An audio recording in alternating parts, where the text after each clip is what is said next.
दूसरा पार्ट पढ़ने जा रहे हैं जिसका नाम है पीरियोडिक फंक्शन। पिछले में हम लोग ने फंक्शन का जो पार्ट पढ़ा था उसमें डोमेन के बारे में बात हुई, डोमेन कैसे फाइंड आउट करते हैं और प्रीवियस ईयर का क्वेश्चन था। इस बार पीरियोडिक फंक्शन पढ़ेंगे, लेकिन इस बार जो है मैं आपको पीरियोडिक फंक्शन का थोड़ा सा डिफिनेशन बताऊंगा, ये क्या होता है, मतलब शॉर्टकट में थ्योरी बताऊंगा। देन क्वेश्चन हम लोग करेंगे जो प्रीवियस ईयर में आ चुका है या बहुत अच्छा क्वेश्चन है उसके बारे में हम लोग बात करेंगे इस बार। तो देखिए सबसे पहले आते हैं पीरियोडिक फंक्शन की बात करते हैं हम। तो मान लीजिए कि y = fx एक फंक्शन है, तो पहला इसमें पॉइंट ये है कि कोई भी फंक्शन अपने वैल्यू को इटसेल्फ रिपीट करता है एक पार्टिकुलर इंटरवल पर अगेन एंड अगेन। बस कोई भी फंक्शन अपने वैल्यू को बार बार, लेकिन उसके थीम को समझना है कि ये क्या होगा। जिसमें मान लीजिए कि अगर मैं ऐसा लिख दूं f(x + t = fx), मतलब एक मैंने इक्वेशन लिख दिया, इधर fx है, ये x की जगह x + t रिप्लेस किया।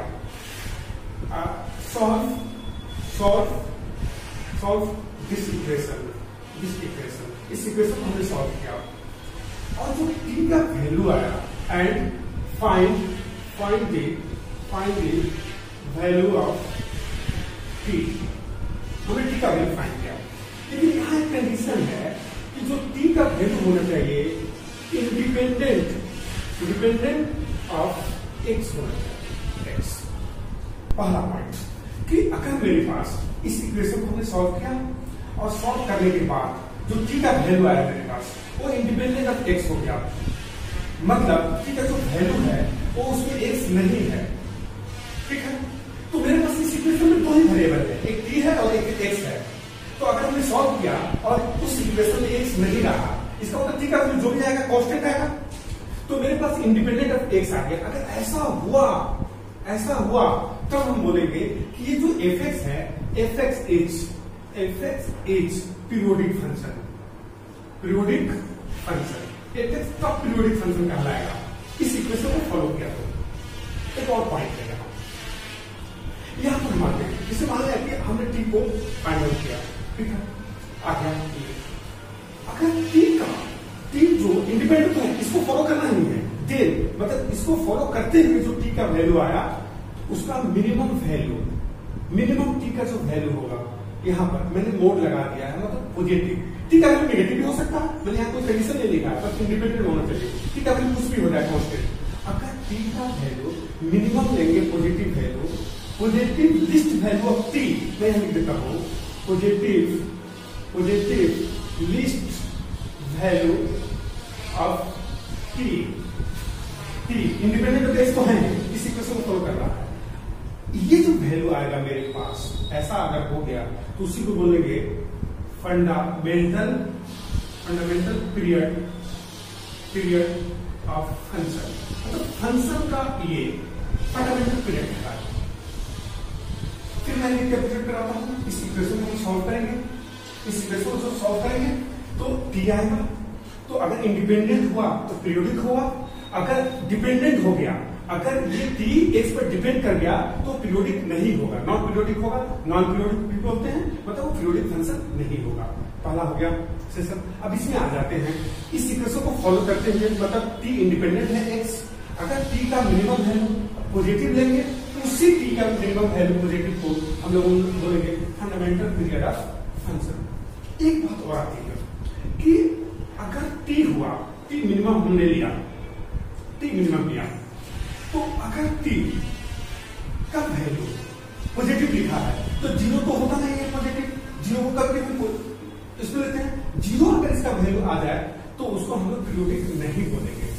देखिए इंडिपेंडेंट है, यहां से हम नहीं लेके चलेंगे, ये एक स्पेशल केसेस हो गए। स्पेशल केसेस में आ गया कि इंडिपेंडेंट t है, मतलब t में x नहीं है, फिर भी t का वैल्यू अगर जीरो आ जाए, एक लौटा यही एक कांस्टेंट वैल्यू है, t का अगर वैल्यू जीरो आ जाए फिर भी हम नॉन पीरियोडिक बोलेंगे, नॉन पीरियोडिक फंक्शन होगा, नॉन पीरियोडिक फंक्शन बोलेंगे। मतलब t का मिनिमम लिस्ट पॉजिटिव वैल्यू जो आएगा उसी को बोलेंगे। इसको हम लोग बोलते हैं ये पीरियोडिक फंक्शन है, इसको अगर फॉलो करेगा तो मैं इसको इरेज कर देता हूं। अब हम लोग आते हैं यहाँ सबसे पहले कि यहां मैं ऐसा करता हूं कि मेरे पास fx है, ठीक है, मैं ऐसे लिख देता हूं, और इस fx का t जो है t इज फंडामेंटल पीरियड है, t पीरियड fx का फंडामेंटल पीरियड t। मैं पहला में आता कि अगर मैं ऐसा लिख दूं 1/fx, लिखते मैंने 1/fx, ध्यान से समझिएगा। तो जो नया मेरे पास फंक्शन आ गया 1/fx, तो ये पीरियोडिक फंक्शन है। तो कोई भी पीरियोडिक फंक्शन का रेसिप्रोकल वो पीरियोडिक फंक्शन होता है, ये भी पीरियोडिक फंक्शन होगा, पीरियोडिक फंक्शन हो गया। और इसका जो फंडामेंटल पीरियड होगा, इसका जो फंडामेंटल पीरियड होगा वो भी t होगा, कितना होगा, t ही होगा, इसके इक्वल होगा। सेकेंड में अगर हमने इसका ऐसे कर दिया, यहां पर ऐसे लिख दिया, ठीक है, हमने स्क्वायर रूट ले लिया, तो अगर ये फंक्शन पीरियोडिक फंक्शन है और इसका स्क्वायर रूट ले लिया, तो स्क्वायर रूट के बाद में जो फंक्शन आएगा वो भी पीरियोडिक होगा, ये भी पीरियोडिक फंक्शन होगा,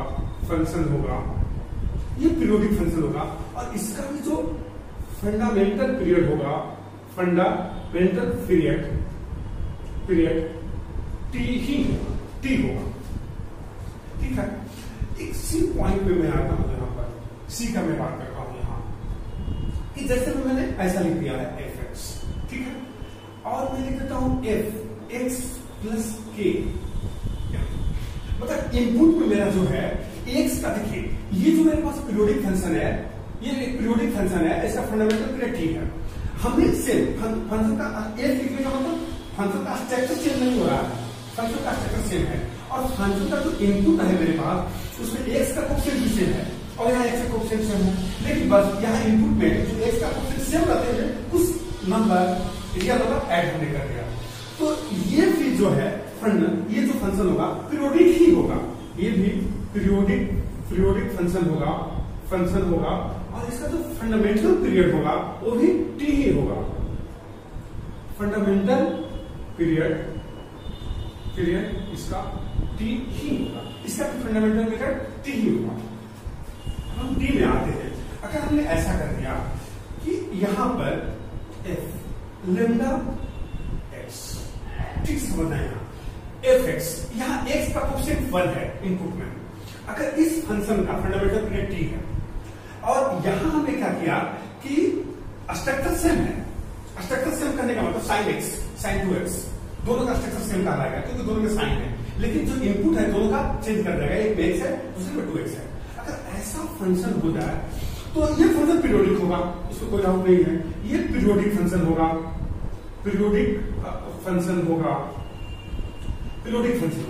ठीक है। और इसका जो फंडामेंटल पीरियड होगा, फंडामेंटल पीरियड, तो ये जो फंक्शन है अगर हम लेमडा को हटा दो तो fx होगा, उसका पीरियड पहले लिख देंगे t, और नीचे जो है लेमडा का मोड से डिफाइन कर देंगे।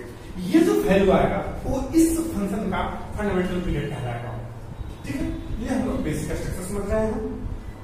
अब इसी पॉइंट में हम लोग d आते हैं, इसी पॉइंट में मैं d का बात करता हूं, यहां पर d, अगर मेरे पास d जो है ऐसा हो गया, सिर्फ ये है कि यहां पर इसको मैं इरेज कर देता हूं। अब डी की हम बात करते हैं इस डी पॉइंट में कि मेरे पास दो चीजें हैं, एक fx है जिसका फंडामेंटल पीरियड t है, t1 मान लेता हूं मैं, एंड दूसरा जो है gx है, यहां मैं लिख देता हूं y और यहां भी y gx, और इसका जो t2 जो है, t2 इज फंडामेंटल पीरियड है, इसका पीरियड है। तो अगर मेरे पास hx है, कोई ऐसा फंक्शन है fx प्लस gx, ऐसा है, इस फंक्शन का hx का अगर हमें पता करना होगा ये क्या होगा, तो देखिए दो पीरियोडिक फंक्शन का सब पीरियोडिक फंक्शन होगा, इसमें किसी तरह का कोई कंफ्यूजन नहीं है, और इसका फंडामेंटल पीरियड जो होगा इसका ये हो जाएगा, मैं लिख देता हूं इसका फंडामेंटल पीरियड मान लेता हूं t डैश, तो t डैश होगा इसका फंडामेंटल पीरियड, वो होता है LCM of t1 and t2, ऐसा हो जाएगा। मतलब दोनों फंक्शन का जो होगा एलसीएम ले लेंगे, वही इस फंक्शन का फंडामेंटल पीरियड होगा।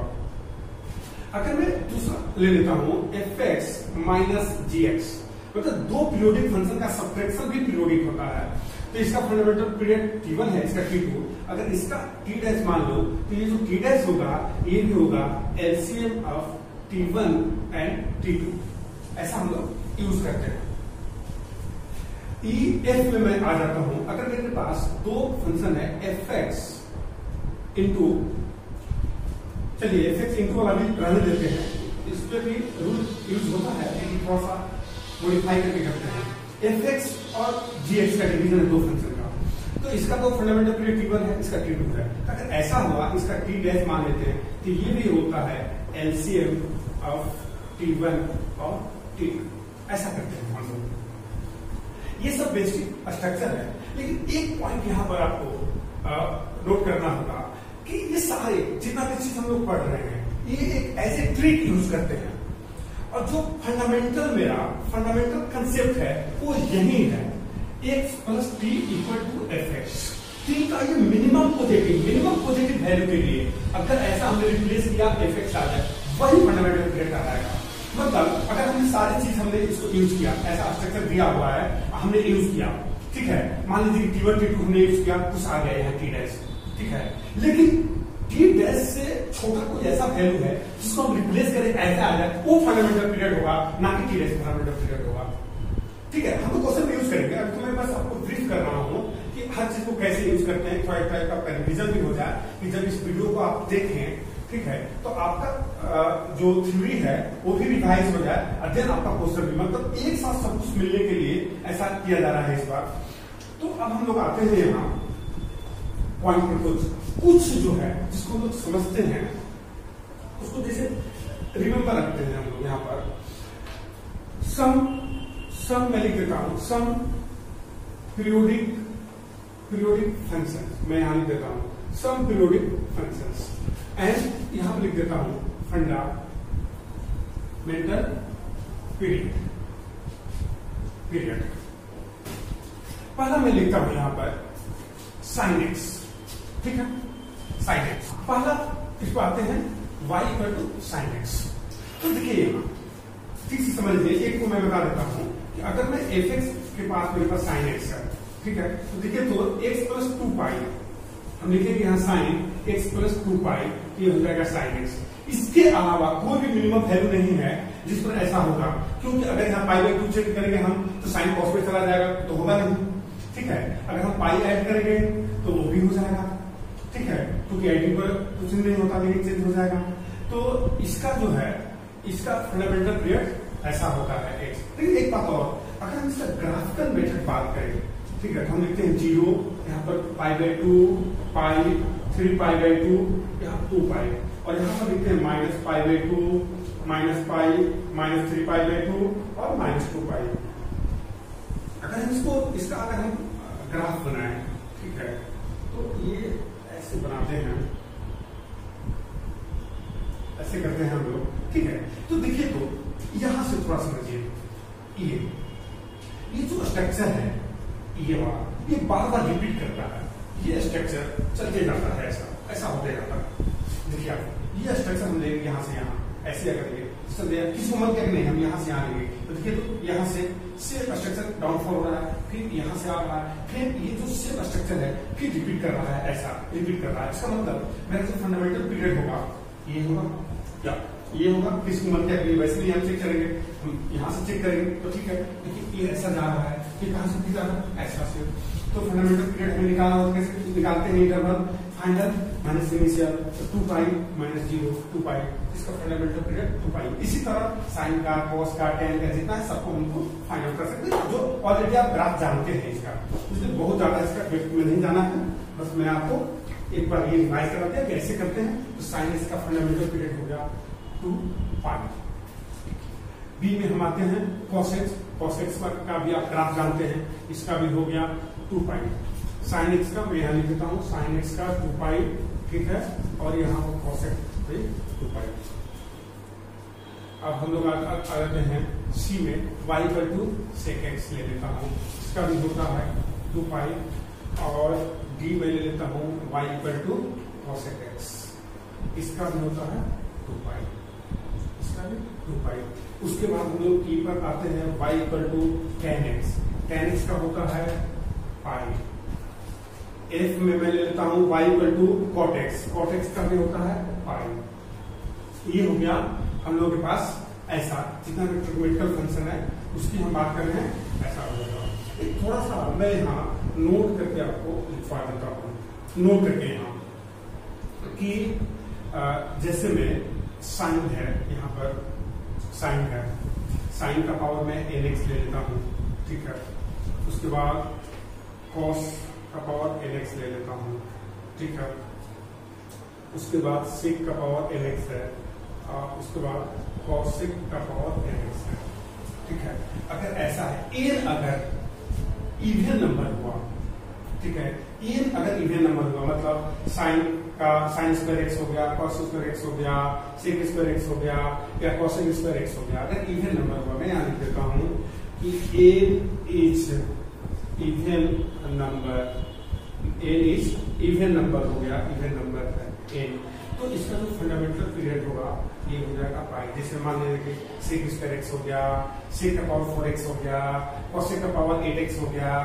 अगर ऐसा होगा sin स्क्वायर x हो गया या sin का पावर 4x हो गया, ये अगर होगा तो इसका पाई हो जाएगा। अगर इसी में मैं ले लूं सेकंड में, अगर मैं चाहूँ तो लिख देता हूँ यहाँ, अगर 8 इज ऑड नंबर हो जाए, ऑड नंबर हो जाए, ऑड नंबर हो जाए, अगर एक ऑड नंबर हो जाए जिसमें साइन की x हो जाए, cos की x हो जाए, ये हो जाए, यहाँ पर 5 हो जाए इसका पावर, ऐसा हो जाए, तो इसका जो फंडामेंटल पीरियड है इसका ये हो जाएगा 2 पाई। कोई फर्क नहीं पड़ेगा। लेकिन अगर इवन होगा तो इसका जो है ऐसा हो जाएगा। इसी में मैं अगर ये ले लेता हूँ b, अगर मैं बात करूँ, जैसे मैं यहाँ पर मैं बात कर लेता हूँ tan का पावर nx है, cot का पावर nx है, तो देखिए अगर इसमें अगर मैं इसका बात करूँ, यहाँ पर n इज ऑड नंबर, और दूसरा मैं n इज इवन नंबर लिख देता हूँ, इवन नंबर। यहाँ पर अगर n ऑड हो या इवन हो कोई फर्क नहीं पड़ता है, इसका फंडामेंटल पीरियड पाई ही होगा। मतलब tan स्क्वायर x का भी फंडामेंटल पीरियड पाई, tan x का भी पाई, tan क्यूब का भी पाई, इसमें कोई फर्क पड़ने वाला नहीं है। ये सबका फंडामेंटल पीरियड पाई ही होता है, ठीक है।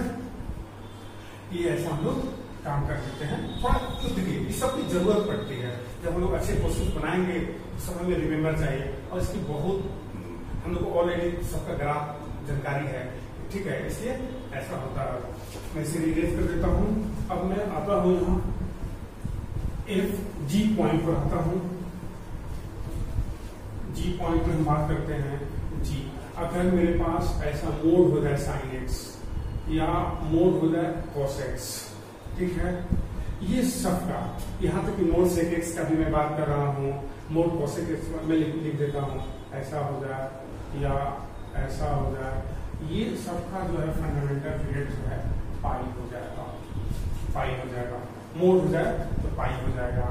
tan का अगर हम मोड कर दें फिर उसमें कोई फर्क नहीं पड़ता है, tan का भी वही रहता है। अगर मैं ऐसा लिख दूँ, इस लिख दूँ tan x और यहाँ पर cot x लिख दूँ, फिर भी इसमें कोई फर्क नहीं पड़ेगा, पाई ही लगेगा, ऐसा हो जाएगा इसका फंडामेंटल पीरियड। ये ऐसा है, हमें रिमेम्बर रखना है। अब मैं हम लोग नोट करके दूसरे पॉइंट पर हम यहाँ जाते हैं। दूसरे पॉइंट पर हम लोग पहुंचते हैं यहाँ कि ठीक है, इसकी हमें जरूरत पड़ेगी, हम यूज करेंगे अच्छे क्वेश्चन बनाने में। क्या होता है, हमने देखा कि कोई भी अगर पीरियोडिक फंक्शन है तो अपने वैल्यू को रिपीट करता है, सेम वैल्यू को रिपीट करता है एक पार्टिकुलर इंटरवल पर। और हमने कुछ पीरियोडिक फंक्शन देखा और फंडामेंटल चीज देखा कि वो है कि नहीं। एक हम लोग इंपॉर्टेंट पॉइंट पर आते हैं, इसमें हम कंपोजिट फंक्शन की बात करते हैं, कंपोजिट फंक्शन की बात करते हैं। तो यहाँ पर आते हैं, पहला मैं एफ ओ जी लेता हूँ, ठीक है, एफ ओ जी एक्स, तो इसको मैं लिखूंगा एफ जी एक्स। अच्छे से समझिएगा कि अगर जी एक्स जो इनपुट का काम कर रहा है, g x is periodic function, periodic function, g x periodic function है मेरे पास, और इसका फंडामेंटल पीरियड जो है, फंडामेंटल पीरियड टी है। तो ये जो एफ ओ जी होगा एफ जी एक्स होगा, ये भी पीरियोडिक होगा, ये भी पीरियोडिक फंक्शन होगा, पीरियोडिक फंक्शन होगा, और इसका फंडामेंटल पीरियड टी होगा। मतलब कंपोजिट फंक्शन में अगर ये जो एफ का इनपुट का काम कर रहा है जी एक्स, अगर ये पीरियोडिक हो गया, एफ से कोई लेना देना नहीं है पीरियोडिक है या नहीं है, नॉन पीरियोडिक है, लेकिन अगर जी एक्स पीरियोडिक हो गया तो ये f g x periodic function हो जाएगा और इसका फंडामेंटल पीरियड टी हो जाएगा। Fundamental period is t. ये इंपॉर्टेंट पॉइंट। दूसरे पॉइंट पर हम आते हैं कि y equal to f g x की मैं बात करता हूं। जी एक्स पीरियोडिक नहीं है, ठीक है, जी एक्स पीरियोडिक नहीं है। तो देखिए जी एक्स पीरियोडिक नहीं है तो एफ जी एक्स कोई जरूरी नहीं है कि पीरियोडिक होगा कि नहीं होगा, यह मुश्किल हो जाएगा। इसलिए मुश्किल हो जाएगा कि यहां पर अगर मैं बात करूं इस फंक्शन में, तो हाँ दूसरी पॉइंट आता है कि ये नॉन पीरियोडिक है, ये नॉन पीरियोडिक फंक्शन है, पीरियोडिक, और ये पीरियोडिक है, ये पीरियोडिक फंक्शन है। मतलब gx जो है नॉन पीरियोडिक है, f जो है पीरियोडिक फंक्शन है। तो क्या होगा? तो ये हम ये नहीं बोल सकते हैं कि पीरियोडिक होगा या नॉन पीरियोडिक होगा, ऐसा कुछ रूल इसका नहीं है। एक पॉइंट इसमें है कि अगर f पीरियोडिक है और gx लीनियर फंक्शन हो, मतलब स्ट्रेट लाइन, अगर ऐसा हुआ, एक पार्टिकुलर कंडीशन है कि f इज पीरियोडिक फंक्शन, और जो g है मेरे पास ये तो नॉन पीरियोडिक है नहीं, non periodic function and linear function मतलब स्ट्रेट लाइन। अगर ऐसा हुआ, इस रूल को फॉलो किया, तब हम बोलेंगे y equal to f g x is periodic function. अगर ये लीनियर नहीं हुआ, पीरियोडिक नहीं होगा, ठीक है, या होगा कि नहीं होगा वो चेक करने की बात है, लेकिन ये नहीं बोल सकते कि पीरियोडिक होगा। लेकिन अगर ऐसा हुआ कि ये पीरियोडिक है, ये लीनियर है, तो ये पीरियोडिक फंक्शन हो जाएगा। अब बाकी इसके अलावा कि ये जो है पीरियोडिक होगा, उसके अलावा ये कुछ क्या होगा, तो हम लोग जो बेसिक मेरा स्ट्रक्चर है उस पर हम लोग लेके चलेंगे। उस जो फंडामेंटल मेरे पास स्ट्रक्चर था f x plus t equal to f x, उसको फॉलो करके हम चेक करेंगे कि वाकई क्या हो रहा है। लेकिन ये दो जो केसेज है मेरे पास, इसको तो डायरेक्ट आंसर कर देंगे। अगर कभी ऐसा हुआ तो हम डायरेक्ट आंसर कर देंगे कि ये इसका आंसर क्या होगा, क्योंकि हम जानते हैं कि अगर ऐसा हुआ पीरियोडिक हुआ और ये क्या होगा उससे कोई मतलब नहीं है, तो ये पक्का है पीरियोडिक फंक्शन होगा और इसका जो फंडामेंटल पीरियड होगा वही होगा। अगर ऐसा हो गया तो यहाँ पर हम लोग लीनियर फंक्शन हम जानते हैं कि पीरियोडिक फंक्शन नहीं होता है, तो ये ऐसा हो जाएगा, हम लोग ये कर देंगे। अब चलिए तीसरे पॉइंट पर मैं आता हूं। यहाँ पर कुछ पॉइंट मैं डिस्कस करता हूं। जैसे मैं यहां लिख देता हूं कंपोजिट फंक्शन तो हो गया, मैं यहां बात करता हूं सेकेंड पॉइंट में, मैं यहां बात करता हूं यहां पर नोट करके कि अगर मेरे पास ऐसा हो जाए ये इंटीजर फंक्शन, तो डायरेक्ट अगर मैं इंटीजर की बात करूं तो नॉन पीरियोडिक फंक्शन है, ठीक है, ये इंटीजर फंक्शन की बात कर रहे हैं हम, ऐसा बात कर रहे हैं, ठीक है। तो ये फंक्शन जब हम चेक करेंगे, ठीक है, अगर हम चेक करेंगे यहाँ पर जो फंडामेंटल पीरियड जो स्ट्रक्चर है उससे पता चलेगा नॉन पीरियोडिक है, हम उसको भी चेक करेंगे। मैं बस स्ट्रक्चर बात कर रहा हूँ कि पीरियोडिक नॉन पीरियोडिक है, फंडामेंटल पीरियड से रिलेटेड जो भी क्वेश्चन होते हैं उसकी हम लोग बात कर रहे हैं। तो चलिए नॉन पीरियोडिक, लेकिन अगर मैं ऐसा कर दूं यहाँ पर मैं लिख दूं x माइनस ऐसा लिख देता हूँ। देखिए x माइनस मैंने लिख दिया इंटीजर x, ये जो है ग्रेटेस्ट इंटीजर है, ग्रेटेस्ट इंटीजर का सिंबल है, मैंने ऐसा लिख दिया। तो देखिए हम जानते हैं कि ये जो वैल्यू होता है y इक्वल टू ये फ्रैक्शन पार्ट होता है ये, और हम अच्छी तरह जानते हैं कि 0 1 2 3 4 5 ऐसा लेके चले जाए, यहाँ पर 1 लिख दो, तो इसका जो ग्राफ होता है, ये जो इसका जो ग्राफ होता है ऐसा होता है। तो देखिए तो ये सेम स्ट्रक्चर रिपीट कर रहा है, इसका मतलब पीरियोडिक फंक्शन सेम स्ट्रक्चर, और इसका फंडामेंटल पीरियड कितना हो गया 1, क्योंकि यही तो कहलाएगा जिस इंटरवल में फंक्शन सेम वैल्यू रिपीट करे हमेशा, तो वो पीरियोडिक होता है, और जो इंटरवल कहलाता है वही इंटरवल जो है इसका फंडामेंटल पीरियड होता है। तो इस फंक्शन का जो फंडामेंटल पीरियड हो गया 100, ऐसा। ये हम लोगों ने क्या किया, एक काम किया यहाँ पर कि जो रिलेटेड क्वेश्चंस आने वाले हैं जिसमें यूज होगा, ठीक है, उसको हमने यहाँ पर यूज किया कि एक्चुअल में क्या होता है और उसका फंडामेंटल पीरियड क्या होता है, कैसे फाइंड आउट करते हैं, ठीक है। एक पॉइंट मैं आपको यहाँ में कर दूं, बहुत बच्चे लोग कंफ्यूज हो जाते हैं। हमें यहाँ जरूरत पड़ने वाली है एलसीएम, ठीक है, एलसीएम। जैसे में पहला मैं पॉइंट बता दूं कि अगर मैं यहाँ लिख दूं एलसीएम, रेशनल नंबर और इरेशनल नंबर, ठीक समझिए, रेशनल और इरेशनल का एलसीएम डिफाइंड नहीं है, एलसीएम नहीं होगा, ठीक है, नॉट डिफाइंड। जब कभी भी ऐसा जरूरत पड़ेगा हम यूज करेंगे, क्योंकि पॉइंट यूज होने वाले हैं। बच्चे इसमें भी कंफ्यूज हो जाते हैं, उनको लगता है कि जो है क्या हो गया, या हो सकता है कोई बच्चा जो है 9th-10th में नहीं अच्छे से पढ़ा हुआ, इससे उसको पढ़ाया गया हो, या बाद में जो है अब क्लासरूम में नहीं पूछता है कि ये छोटा सा चीज जो है हम प्रिपरेशन कर रहे हैं कॉम्पिटिटिव एग्जाम का और आ गया, उसमें भी उसको थोड़ा सा इरिटेशन होता है। इसलिए मैं यहाँ हेजिटेट नहीं करना, इसलिए मैं सब कुछ बता देता हूँ कि कब कब एलसीएम होता है, क्योंकि जरूरत पड़ेगी हम लोग को। मैंने बोला रेशनल नंबर और इरेशनल नंबर का एलसीएम डिफाइन नहीं होता। दूसरे पॉइंट में मैं आता हूँ यहाँ, जैसे मान लीजिए आपसे क्वेश्चन कोई पूछ दिया कि 2 और √2 का एलसीएम क्या होगा, आप तो बोलिए कि इसका एलसीएम डिफाइन नहीं है। देखिए मैं एलसीएम लिखता हूँ वहाँ एलसीएम। अब देखिए रेशनल और रेशनल का तो एलसीएम सबको जानते हैं, ये तो पढ़ते हैं, इसलिए मैं वो पॉइंट नहीं दूंगा। मैं दूसरा लिखता हूँ कि इरेशनल नंबर और यहाँ पर इरेशनल नंबर। देखिए 2 इरेशनल नंबर का एलसीएम मैं बात कर रहा हूँ कि क्या होगा। तो देखिए इसमें 2 चीजें हैं कि 2 इरेशनल नंबर का एलसीएम होता भी है और नहीं भी होता है। तो कब होता है उसकी हम लोग अभी बात कर रहे हैं कि अगर ये दोनों इरेशनल नंबर सेम स्ट्रक्चर का हो, सेम स्ट्रक्चर हो इसका।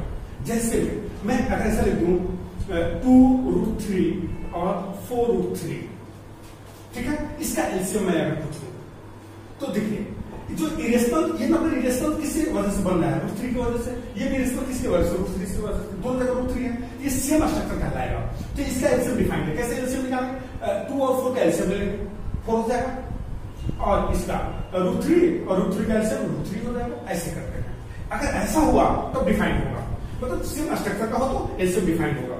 लेकिन अगर ऐसा हो जाए दूसरा में कि जो दोनों नंबर है नॉट सेम स्ट्रक्चर हो, जैसे में तो हमसे एलसीएम पूछते हैं ऐसा √2 और √3 का, इसका एलसीएम डिफाइन नहीं है, क्योंकि ये √2 है, ये √3 है। ये चीज की मुझे जरूरत है, ठीक है, इसलिए मैं आपको क्लियर कर दिया कि कहीं ये कहाँ जरूरत होगी, 2 फंक्शन पीरियोडिक होगा, ठीक है, उसका ऐड करेंगे, जो नया फंक्शन बनेगा उसको पीरियड निकालने की जरूरत पड़ेगी, या 2 फंक्शन का डिवीजन करेंगे, दोनों पीरियोडिक है, उसका पीरियड क्या होगा, जो नया फंक्शन आएगा उसमें जरूरत बनेगा। तो जहां पर हम देखेंगे कि ऐसा कोई नंबर आ जाए, ठीक है, जिसमें एक रेशनल हो जाए, ठीक है, दूसरा इरेशनल हो जाए, तो हम बोलेंगे पीरियोडिक नहीं होगा, तुरंत एलसीएम निकाल करके, ठीक है। अगर दोनों इरेशनल हो जाए तो पीरियोडिक हो भी सकता है, नहीं भी हो सकता है। कब होगा पीरियोडिक, सेम स्ट्रक्चर का होगा तो पीरियोडिक होगा, सेम स्ट्रक्चर का नहीं होगा तो पीरियोडिक नहीं होगा, इसकी जरूरत है।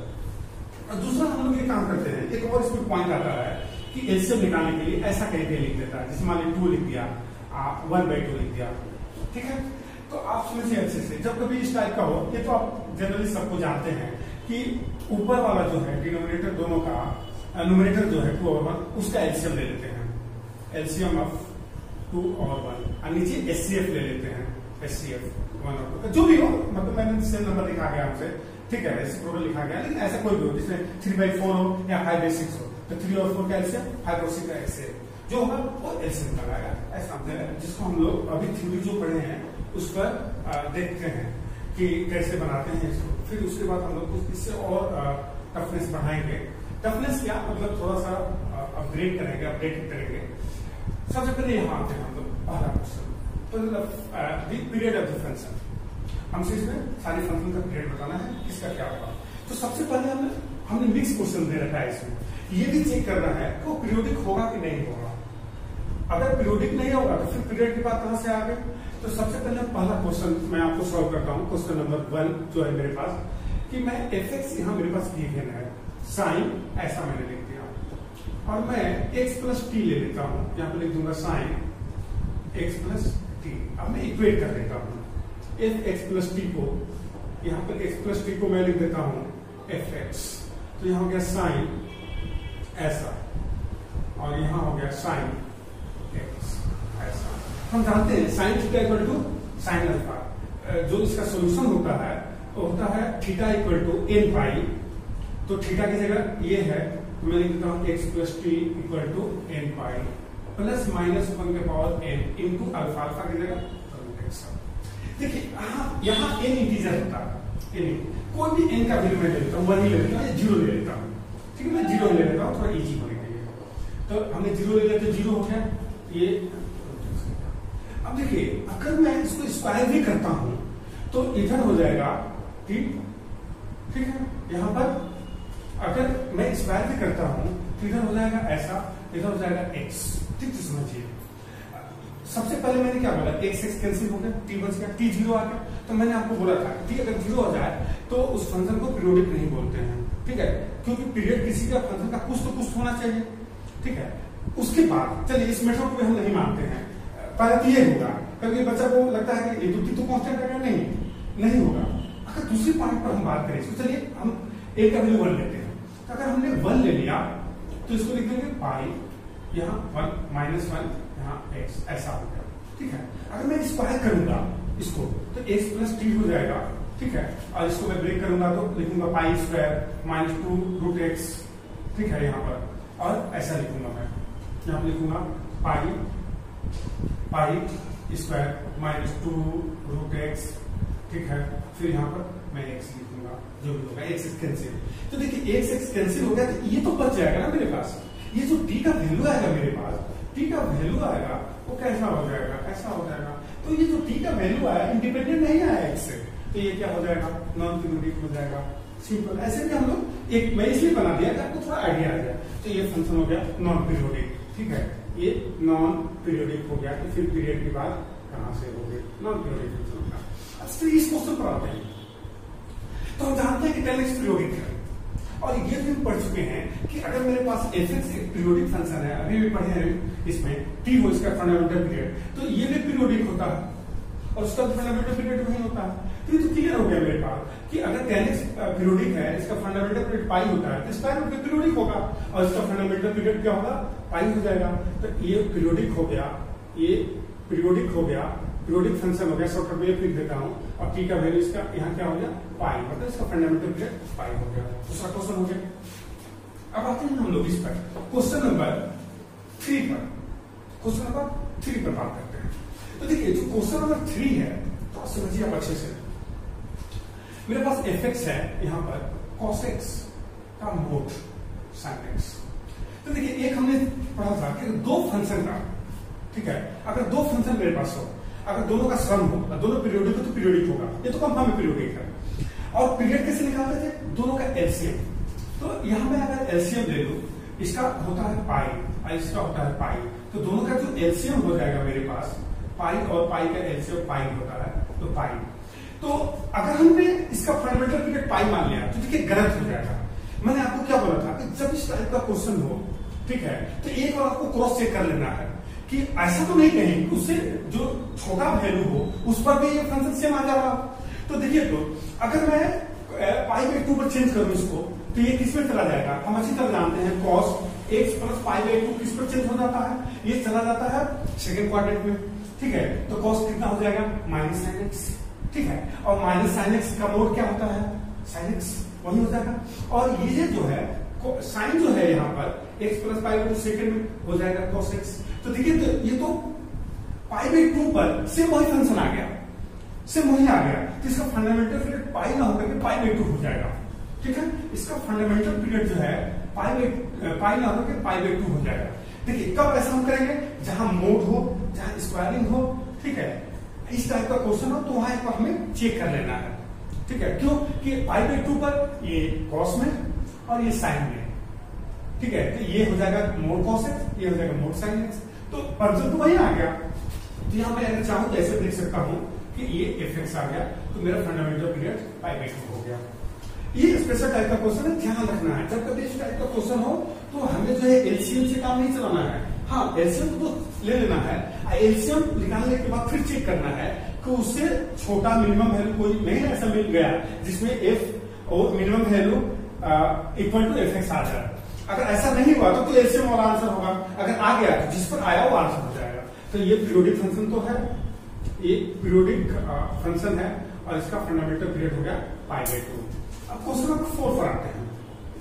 ठीक है, देखिए हम लोग पढ़े थे सबसे पहले ये फंक्शन, मैं यहाँ ये ले लेता हूँ, क्वेश्चन नंबर 4 की बात करता हूँ, साइन cos x और दूसरा है साइन x। तो देखिए ये कंपोजिट फंक्शन है, इसको छोड़ देते हैं। cos x पीरियोडिक है तो इसका भी ये भी पीरियोडिक होगा और 2π होगा। यहाँ आते हैं, साइन x पीरियोडिक है तो इसका कंपोजिट भी पीरियोडिक होगा और 2π होगा।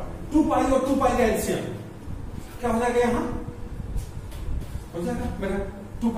लेकिन फिर यहाँ चेक करेंगे, एलसीएम से हम लोग नहीं लेंगे, फिर एक बार चेक करेंगे कहीं ऐसा कुछ नहीं हो रहा है कि उसके मिनिमम वैल्यू पर कुछ आ जाए। तो ध्यान से समझिए आप, साइन है मेरे पास, यहाँ मैं लिख देता हूँ cos x और यहाँ पर साइन है, मैं sin x।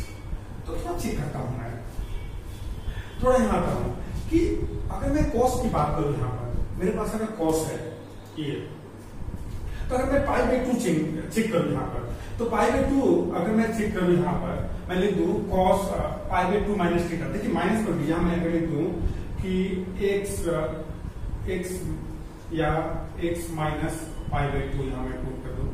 ठीक है, यहाँ पर मैं यहाँ पर ऐसा मैं अगर प्रूव कर दूँ, देखूँ कि क्या हो रहा है, तो देखता हूँ क्या हो रहा है। x माइनस π/2 प्रूव करता हूँ, तो साइन cos x माइनस π/2 और यहाँ साइन, यहाँ लिख देता हूँ साइन x माइनस π/2 देखता हूँ। तो साइन, अब मैं अगर चाहूँ तो यहाँ पर ऐसा करता हूँ, इसमें से माइनस कॉमन ले लेता हूँ। ठीक है, तो cos minus theta cos theta होता है, कोई फर्क नहीं पड़ेगा और बच क्या जाएगा मेरे पास π/2 माइनस x। तो cos π/2 minus theta cos x होता है, तो फर्स्ट क्वाड्रेंट में होगा, sin x होता है, ये हो गया sin x।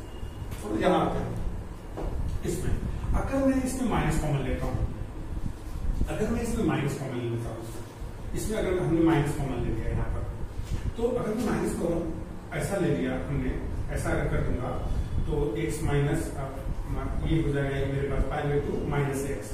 तो sine minus theta minus sine theta होता है, तो साइन हो जाएगा और ये हो जाएगा π/2 माइनस x, यहाँ हो जाएगा माइनस cos x। तो यहाँ पर मेरे पास क्या आ जाएगा, यहाँ आ जाएगा माइनस cos x आ जाएगा। और हम यहाँ पर मेरे पास पूरा स्ट्रक्चर क्या है, ये इसका तो हो गया काम, इसका मैं बात कर रहा हूँ। यहाँ पर मेरा माइनस आ गया, तो साइन माइनस cos x लिखूंगा, तो sine minus theta minus sine theta आ जाएगा। तो ये तो नहीं आ पा रहा है, ठीक है, प्लस पर भी नहीं आएगा, तो प्लस जब मैं करूंगा तो यहाँ माइनस आ जाएगा, फिर माइनस बाहर आ जाएगा और ये तो चेंज नहीं करेगा, सेम रहेगा, लेकिन बीच में माइनस आ जाएगा, फंक्शन ये नहीं होगा। अगर मैं पाई पर चेक करूँ, अगर मैं ये बात करूँ, चलो पाई ले लेता हूँ, तो अगर मैं यहाँ चेक करता हूँ, अगर मैं लेता हूँ cos पाई प्लस x की अगर मैं बात करता हूँ, तो ये थर्ड क्वाड्रेंट में चला जाएगा। ठीक है, थर्ड क्वाड्रेंट में जो है चेंज तो नहीं करता, लेकिन थर्ड में जो है cos नेगेटिव होता है, तो ये माइनस cos x हो जाएगा, फिर यहाँ से बाहर निकल जाएगा, काम नहीं हो पाएगा। तो इस पर हम क्या देख रहे हैं कि इस पर ऐसा कुछ नहीं हो पा रहा है, तो एलसीएम वाला काम हम लोग कर लेंगे। एलसीएम वाला बात यहाँ कर लेते हैं, इसका हो गया 2 पाई, इसका हो गया 2 पाई, हम एलसीएम ले लेते हैं यहाँ पर और देख लेते हैं इसका 2 पाई। तो ये पीरियोडिक तो होगा और इसका फंडामेंटल पीरियड हो जाएगा 2 पाई। ठीक है, इस क्वेश्चन का तो ये जो फंक्शन है पीरियोडिक फंक्शन हो गया, पीरियोडिक फंक्शन है, और इसका जो फंडामेंटल पीरियड है हम लोग के पास, जो फंडामेंटल पीरियड है यहाँ, ये हो गया। ये आते हैं क्वेश्चन नंबर 5 पर। क्वेश्चन नंबर 5 की बात कर रहे हैं। देखिए क्वेश्चन नंबर 5 को अगर हम चाहें, ठीक है, तो दो कंसेप्ट है यहाँ इसका बनाने का। पहला हम ऐसा कर सकते हैं कि अगर हम कोई ऐसा वैल्यू, चलिए इसको मैं थोड़ा ऐसे कर लेता हूँ, पहले एक बार देख लेते हैं। मैं इसको ऐसे कर लेता हूँ यहाँ पर √2 और यहाँ पर sin x है 1/√2 लिख देता हूँ, यहाँ पर cos x है, यहाँ पर 1/√2 लिख देता हूँ, ऐसा कर देता हूँ। अब आते हैं, ये हो गया √2। अब यहाँ मैं ले लेता हूँ sin x है ये, ठीक है, इसको मैं cos π/4 लिख देता हूँ और प्लस cos x, यहाँ पर sin π/4 ऐसा। तो ये हो गया √2 sin x प्लस π/4। हम लोग पढ़ चुके हैं कि एंगल में अगर कोएफिशिएंट सेम हो साइन का और एंगल में कुछ आ जाए एडिंग में, तो उसके पीरियड में कोई फर्क नहीं पड़ता है, और कोई भी कांस्टेंट से अगर मल्टीप्लाई कर दें तो उससे भी कोई फर्क नहीं पड़ता है। तो मोड में साइन एक्स का पीरियोडिक फंक्शन होता है, उसका पीरियड होता है पाई, तो इसका क्या हो जाएगा पाई, क्योंकि इससे कोई फर्क, जो कि इसका कोएफिशिएंट नहीं है, इसका पीरियोडिक फंक्शन हो गया और इसका पीरियड हो गया पाई। ऐसे भी हम बना सकते हैं, थोड़ा चेंज करके भी देख सकते हैं, अगर हम चाहें तो चेंज करके देख सकते हैं। अगर हम यहाँ पर x की जगह पाई प्लस एक्स पुट करते हैं, यहाँ भी x की जगह पाई प्लस एक्स पुट करते हैं, तो ये जो है थर्ड पार्ट में चला जाएगा, चेंज नहीं करेगा। तो ये आ जाएगा माइनस साइन एक्स, ये आ जाएगा माइनस कॉस एक्स। तो माइनस मोड से दोनों से बाहर कॉमन लेके निकाल देते हैं, तो यही एक्सप्रेशन आ जाएगा। तो इसका हो जाएगा फंडामेंटल पीरियड 5। अब कोई फर्क नहीं पड़ता, ऐसे बनाइए वैसे बनाइए, मतलब आप चाहें तो डायरेक्ट चीज भी करके बना सकते हैं। तो ये हो गया पीरियोडिक फंक्शन हो गया फंक्शन, और इसका जो पीरियड हो गया 5। थोड़ा यहाँ आते हैं, ये जो फंक्शन है 6 मेरे पास, जो क्वेश्चन नंबर 6 की बात हो रही है, ये जो क्वेश्चन है ऐसा है, यहाँ पर x इंटीजर x, तो देखिए इंटीजर इंटरवल में चलता है और इसके लिए कांस्टेंट होती है उस इंटरवल में। तो अगर मैं पहला इंटरवल ले लूं, मैं मान लो फर्स्ट इंटरवल ले लूं 0 से 1 के बीच में, तो ये वैल्यू 0 हो जाएगा, ये वैल्यू 0 हो जाएगा, तो पूरा ये fx क्या हो जाएगा 0 हो जाएगा, ठीक। अगर मैं दूसरे में इंटरवल ले लूं 1 से x, ठीक है, तो अगर 1 से 2, तो इसका वैल्यू हो जाएगा 1, तो ये fx जो हो जाएगा x हो जाएगा, ठीक है। अगर मैं थर्ड में ले लूं 2 से 3, तो ये जो हो जाएगा 2x हो जाएगा। क्या देख रहे हैं, ये तो पूरा चेंज कर दे रहा है, 0 से 1 में 0 है, ऐसा है, ठीक है। फिर 1 से 2 में जो है ऐसा हो जाएगा, स्लोप इसका 45 डिग्री, 2 से ये 1 से 2 से 3 में और दूसरे मतलब स्ट्रक्चर चेंज करता जाएगा, ये पीरियोडिक फंक्शन नहीं होगा। सेम जब स्ट्रक्चर ही जो है चेंज करते जा रहा है, हर इंटरवल का स्ट्रक्चर चेंज कर रहा है, तो पीरियोडिक कैसे होगा? पीरियोडिक में तो बोला गया है स्ट्रक्चर सेम रहेगा, रिपीट करेगा सेम वैल्यू, तो यहाँ तो स्ट्रक्चर ही चेंज हो जाना है। तो ये हो गया सीधा, अगर मैं बात करूं ये नॉन पीरियोडिक हो गया।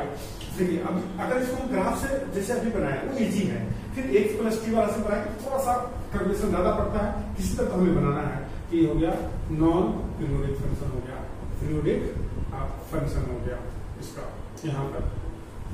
अब हम क्वेश्चन नंबर 7 में आते हैं। तो देखिए ये कंपोजिट फंक्शन है, ठीक है। अगर मेरे पास कोई फंक्शन है fx, कुछ मान लेता हूँ ऐसा, और gx है मेरे पास कुछ ऐसा x माइनस fx, तो fgx की अगर मैं बात करूंगा, fgx जब हम लोग निकालेंगे, ठीक है, तो ये fgx जो होगा मेरे पास ये फंक्शन आ जाएगा, जो यहाँ इस टाइप का आ जाएगा, ठीक है। तो ये कंपोजिट फंक्शन है। तो सबसे पहले आते हैं gx कंपोजिट का काम कर, कौन सा, ये कंपोजिट है। तो ये तो हम जानते हैं, ये तो पीरियोडिक फंक्शन होता है, ठीक है। तो ये पीरियोडिक फंक्शन है, किसी भी पीरियोडिक फंक्शन में बाहर से कोई मल्टीप्लाई करे कांस्टेंट, जैसे मान लीजिए मेरे पास कोई भी पीरियोडिक फंक्शन है, ये इसका फंडामेंटल पीरियड t है, तो अगर k fx से मल्टीप्लाई करते हैं कोई फर्क नहीं पड़ेगा, पीरियोडिक होगा, फंडामेंटल पीरियड t ही होगा। ये कंपोजिट, दो कंसेप्ट यहाँ यूज हो रहा है, ये कंपोजिट फंक्शन है, कंपोजिट में gx का काम ये कर रहा है, fx का एक्सपोनेंशियल काम कर रहा है, तो ये पीरियोडिक फंक्शन है। तो जब ये पीरियोडिक फंक्शन है तो वही पीरियड क्या होगा, हम लोग पढ़े थे कि वही फंडामेंटल पीरियड पूरा gx का हो जाता है, fgx का, तो इसका फंडामेंटल पीरियड 1 है, तो इसका भी 1 हो जाएगा। तो मैं यहाँ लिख देता हूँ ये पीरियोडिक फंक्शन है, ये पीरियोडिक फंक्शन है, पीरियोडिक फंक्शन हो गया, और इसका फंडामेंटल पीरियड 1 हो गया। सिर्फ क्वेश्चन थोड़ा सा डिफरेंट है यहाँ। तो यहाँ पर मैं अगर बात करूँ, ये भी fgx की बात हो रही है, कंपोजिट का बात हो रहा है, और ये पीरियोडिक है, ये पीरियोडिक है, तो पक्का ये पीरियोडिक फंक्शन होगा। चलिए मैं लिख देता हूँ पीरियोडिक फंक्शन है, पहले मैं लिख देता हूँ पीरियोडिक फंक्शन हो गया। और दूसरा मैं पॉइंट यहाँ पर, इसका पीरियड जो होता है वही इसका पीरियड होता है, तो थोड़ा यहाँ मैं आता हूँ 3x माइनस यहाँ मैं लिख देता हूँ ऐसा, इसको मैं चाहूँ तो ऐसा लिख देता हूँ। तो आइए तो दूसरा कंसेप्ट ये वाला कंसेप्ट इसको देता हूँ कि अगर इसका जो पीरियड होगा उसे सिम्प्लीफाई करेंगे तो इसका पीरियोडिक फंक्शन है, उसका पीरियड 1 होता है, 3 से डिवाइड करेंगे 1/3, तो ये पीरियोडिक फंक्शन है और इसका पीरियड 1/3 हो गया। सिंपल, इस फंक्शन का ये आंसर हो गया। सबसे पहले दो चीज हम चेक कर रहे हैं, पीरियोडिक है कि नहीं है, तो उसका फंडामेंटल पीरियड क्या होगा। अगर यहाँ आते हैं, अगर इसको थोड़ा सा मॉडिफाई कर दें, मैं ऐसा लिख देता हूँ यहाँ पर ऐसा, तो हम जानते हैं कि ये जो फंक्शन है इसका पीरियड जो है 2π होता है, इसका 1 होता है, और हम जब एलसीएम लेंगे तो इसका फंडामेंटल पीरियड आएगा। तो ये तो इरेशनल नंबर है और ये रेशनल है। हम लोग पढ़ चुके हैं कि इरेशनल और रेशनल का एलसीएम डिफाइन नहीं है। जब एलसीएम डिफाइन नहीं है, इसका मतलब मैं तो ये नहीं बोलेगा कि इसका ये कुछ नहीं होगा, वो तो बस सिम्टम देगा, फिर बोला कि एलसीएम डिफाइन ही नहीं है, इसका मतलब ये पीरियोडिक फंक्शन है ही नहीं। तो ये हो गया नॉन पीरियोडिक फंक्शन, ये हो गया नॉन पीरियोडिक फंक्शन। और रीजन आप समझ ही गए, एक जो है इरेशनल पीरियड आ रहा है, एक का रेशनल आ रहा है, दोनों का जो है एलसीएम डिफाइंड है, इसलिए हो गया। यहाँ इस क्वेश्चन को अगर हम चाहें, ठीक है, तो ऐसे भी बना सकते हैं कि हम लोग पढ़े कि कोई भी जिसमें sin x का उसका पावर n हो, अगर इवन पावर हो तो उसका होता है पाई, ठीक है, तो इसका तो हो जाएगा पाई और 2 से डिवाइड कर देंगे हो जाएगा π/2। लेकिन फिर भी अगर इसको हम चाहें तो इसको ऐसे भी हम लोग बना सकते हैं कि हम जानते हैं कि यहाँ पर मैं लिख देता हूँ cos 2θ का फॉर्मूला होता है यहाँ पर 1 - 2 sin² थीटा, ऐसा होता है 1 - 2 sin² थीटा। तो अगर मैं लिखूं 2 sin² थीटा को अगर साथ में लिख दूं तो 1 - cos 2θ होता है, उसको चाहूँ जैसे डिवाइड कर दो। तो देखिए उसी कंसेप्ट में अगर इसको चाहूँ लिखना तो sin² 2x को लिख सकता हूँ, यहाँ थीटा मान लो तो क्या लिखूंगा 1 - cos 2θ, मतलब डबल कर दूंगा इसका, तो हो जाएगा यहाँ पर मैं लिख देता हूँ ऐसे कि sin² 2x की जगह मैं लिख देता हूँ, रेज कर देता हूँ 1 - cos 2x, x की जगह 2x है, हो जाएगा cos 4x by 2, डिवाइड कर देता हूँ 1/2 1/2। तो हमें पता है कुछ चीज ऐड करते हैं, मल्टीप्लाई करते हैं, उसके कुछ फर्क नहीं पड़ता है। और इसका फंडामेंटल पीरियड क्या होता है 2π, 4 से डिवाइड कर देंगे कितना हो जाएगा π/2, तो इसका हो गया π/2। लेकिन हम लोग इतना डिफिकल्ट नहीं करेंगे, हम जानते हैं कि अगर sin nx हो इसका पाई होता है, तो डायरेक्ट हम इसका पाई लिखते और 2 से डिवाइड कर देते, π/2 हो जाता है। तो ये मैंने आपको बस एक रिवाइज कराया कि कोई भी क्वेश्चन जो हो यहाँ पर, कोई भी क्वेश्चन जो है, देखिए ये एक स्पेशल टाइप का क्वेश्चन है, ठीक है ना। मैंने आपको इस पर ये नहीं सोचा कि मैं आपको बना दूं, मैं बस आपको एक ब्रीफ कर रहा हूँ कैसे करते हैं। अच्छा चलिए मैं बात करूँ, यहाँ पर जो sin x है, यहाँ पर cos x है, अगर मैं यहाँ और यहाँ cos कर दूं तो देखता हूँ क्या हो रहा है। इसी में मैं इस क्वेश्चन को थोड़ा सा मॉडिफाई करने का कोशिश कर रहा हूँ। मैं सोच रहा हूँ कि मैं इसे यहाँ पर cos कर दूं, दोनों को यहाँ पर मैं cos कर देना चाहता हूँ, ये cos हो गया और ये भी cos हो गया। तो देखिए थोड़ा सा यहाँ देखते हैं हो क्या रहा है आखिर क्या हो रहा है। देखिए सबसे पहले cos x पीरियोडिक फंक्शन है और sin x पीरियोडिक फंक्शन है, ठीक है। तो 2π और 2π एलसीएम 2π, क्या देखते हैं कि इस बार इसका 2π फंडामेंटल पीरियड होगा, कुछ अलग होगा। तो थोड़ा यहाँ चेंज करते हैं, देखिए उसमें 2 जगह साइन था, तो साइन माइनस थीटा क्या होता है माइनस साइन हो जाता है, इसलिए दूसरा कोई वैल्यू था उस पर नहीं हो पाया। लेकिन यहाँ थोड़ा देखते हैं कि अगर मैं x + π/2 लेता हूँ तो थोड़ा चेंज करता हूँ, देखता हूँ cos, मैं लिख देता हूँ cos π/2 + x, और यहाँ मैं लिखता हूँ cos, यहाँ पर cos ले लेता हूँ sin π/2 + x, मैं बात करता हूँ, यहाँ मैं आ जाता हूँ cos π/2 + x सेकंड क्वाड्रेंट में, और π/2 को चेंज करता है सेकंड क्वाड्रेंट में cos नेगेटिव होता है, तो ये चेंज करके किसमें बदल जाएगा साइन में, हो जाएगा -sin x। और यहाँ पर आते हैं cos, सेकंड क्वाड्रेंट में साइन पॉजिटिव होता है, साइन चला जाएगा cos में, हो जाएगा cos x। अब यहाँ थोड़ा देखते हैं cos -θ, cos थीटा होता है, ये हो जाएगा cos sin x और ये हो जाएगा cos x। तो देखिए यहाँ पर सेम आ गया, यहाँ पर π/2 हमने चेक किया कि सेम आ गया ये और ये, मतलब ये ऐसा हो गया।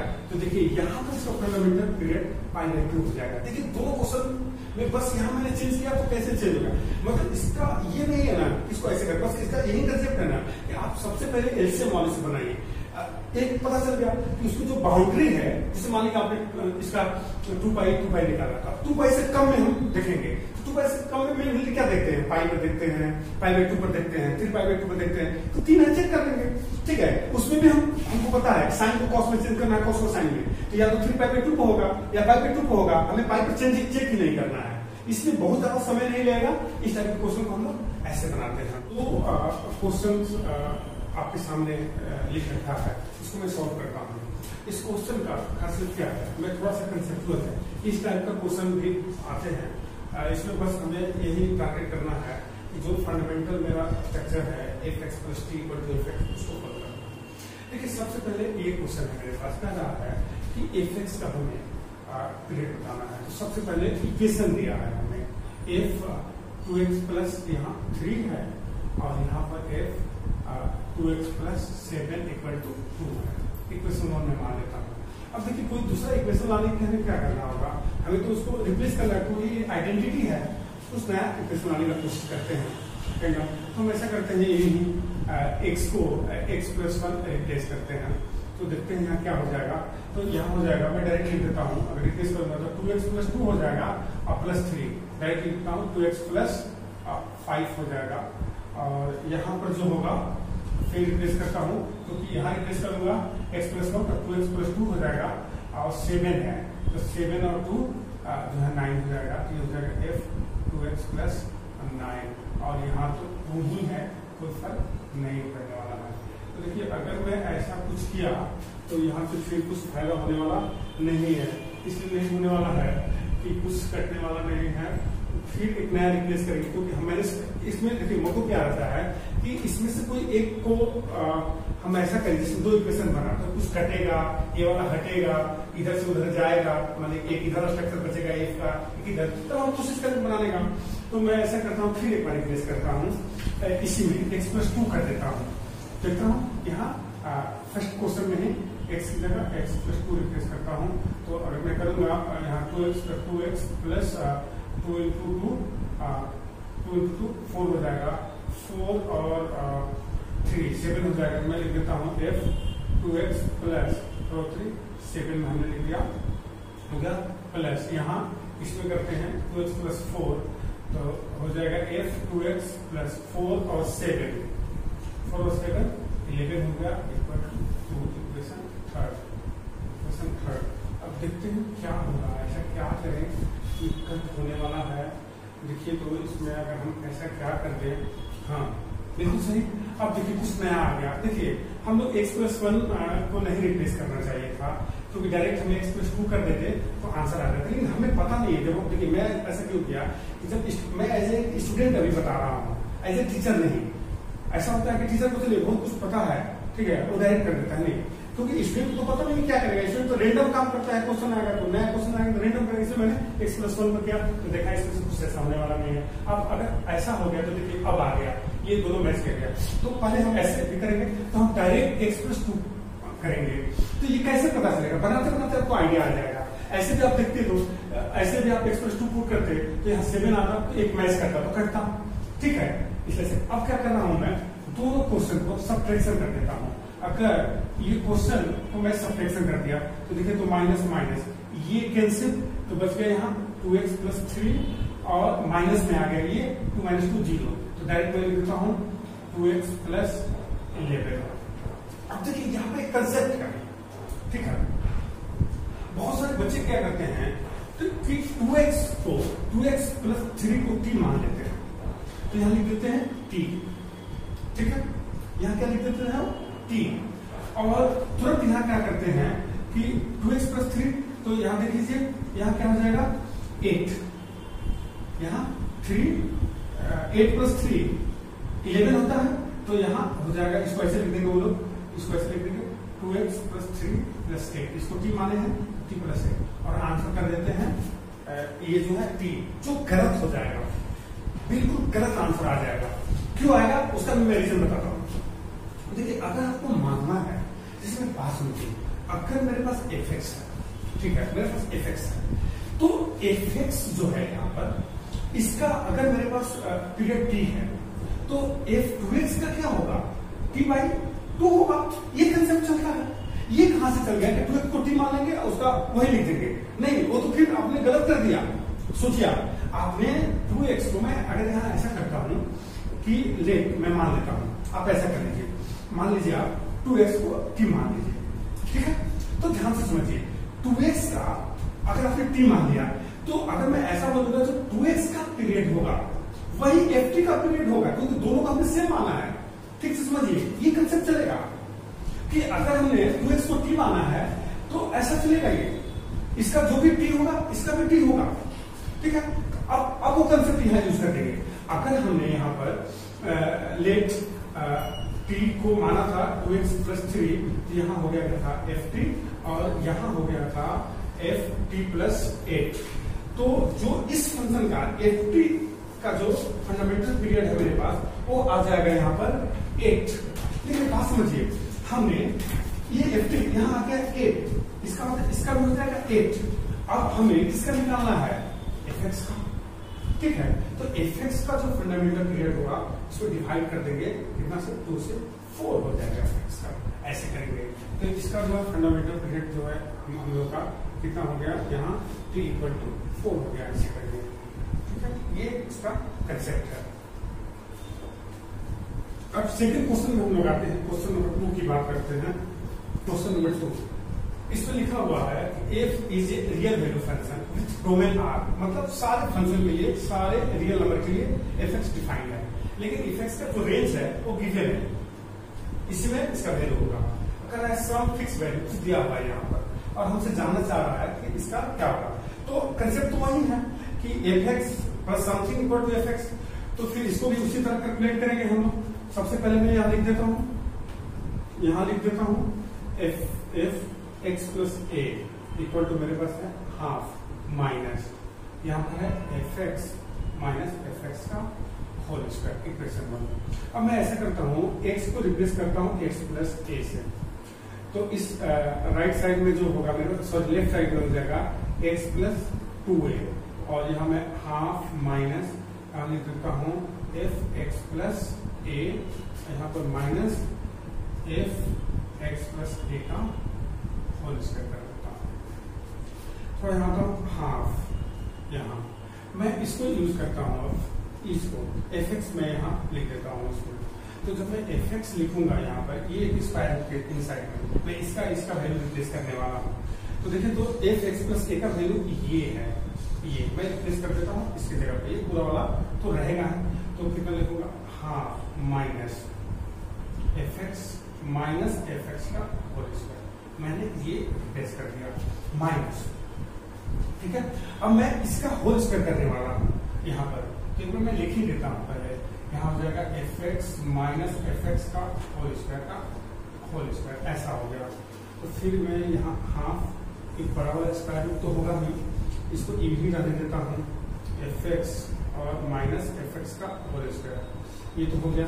अब यहाँ मैं करता हूँ a माइनस बी का होल स्क्वायर, तो 1/4 का होल स्क्वायर, 1/2 का होल स्क्वायर 1/4। उसके बाद इसका होल स्क्वायर, जब इसका होल स्क्वायर करेंगे ए स्क्वायर प्लस बी स्क्वायर, ये हो जाएगा F x minus f x का होल स्क्वायर माइनस 2ab, तो माइनस 2a एक जगह 1/2, और ये बच जाएगा F x minus f x का होल स्क्वायर, तो ये कैंसिल, यहाँ बच जाएगा माइनस। तो मैं यहाँ पर लिख देता हूँ minus f x minus f x का होल स्क्वायर, ऐसा हो गया। तो हाफ आ जाता हूं मैं, और यहाँ पर मैं लिख देता हूँ 1 माइनस हाफ, सॉरी यहाँ पर हाफ एफ एक्स है और माइनस एफ एक्स का होल स्क्वायर है यहाँ पर। और सेकंड में मैं करता हूँ यहाँ ये हो जाएगा माइनस हाफ, ठीक है। ये माइनस माइनस प्लस हो जाएगा और ये माइनस है, ठीक है। मैं डायरेक्ट यही कैंसिल कर देता हूँ, ठीक से समझिए। ये माइनस है, ये टर्म माइनस में, और ये माइनस में plus, same term, plus minus cancel हो गया। तो मेरे पास कितना बच गया, हाफ, और ये माइनस 1/4। तो हाफ माइनस 1/4 का एलसीएम ले लेता हूँ 4, ये हो जाएगा 2 माइनस 1, तो ये हो जाएगा 1/4। मैं डायरेक्ट लिख देता हूँ 1/4 यहाँ, ठीक है, 1/4। और देखिए ये कितना हो जाएगा, माइनस fx, ठीक है, और यहाँ पर प्लस fx का होल स्क्वायर, ऐसा हो गया। फिर मैं हाफ लिख देता हूँ और इसको मैं ऐसा कर देता हूँ, हाफ का whole square minus 2a fx लिख देता हूँ और यहाँ लिख देता हूँ fx का होल स्क्वायर। देखिए तो ये 1/2 का whole square 1/4, 2ab 2 cancel, minus fx बच गया, fx का होल स्क्वायर। तो ये a माइनस b का होल स्क्वायर हो गया। क्या हो गया, a माइनस b का होल स्क्वायर। मैं इसको हाफ माइनस यहाँ लिख देता हूँ, हाफ माइनस fx का होल स्क्वायर। तो अब ये हट गया, ठीक है। मैं इसको यहाँ रिप्लेस कर देता हूँ, जो मेरे पास fx प्लस 2a मेरे पास आया है हो गया हाफ माइनस, यहाँ से हमने देख रखा है कि आ जाएगा हाफ माइनस fx का होल स्क्वायर। तो देखिए स्क्वायर और स्क्वायर कैंसिल आउट हो गया, तो हो गया हाफ माइनस fx, तो minus half plus half cancel, plus fx हो गया। तो मेरे पास तो आ गया जो मेरा स्ट्रक्चर है 2a ये वाला कि fx plus t equal to fx हो, तो ये पीरियोडिक होता है, ये तो क्लियर हो गया, पीरियोडिक होगा। और इस फंक्शन का जो फंडामेंटल पीरियड होगा यहाँ पर t, ये हो जाएगा 2a का मोड, जो भी होगा हम प्लस ले लेंगे। ये मेरा पीरियोडिक फंक्शन हो गया, इसका फंडामेंटल पीरियड हो गया 2a। आज हम लोगों ने सीखा पीरियोडिक फंक्शन कैसे फाइंड आउट करते हैं। अगले क्लास में उसी से और आगे इस पर भी क्वेश्चन करेंगे। Thank you so much. नमस्ते सर, कैसे हैं?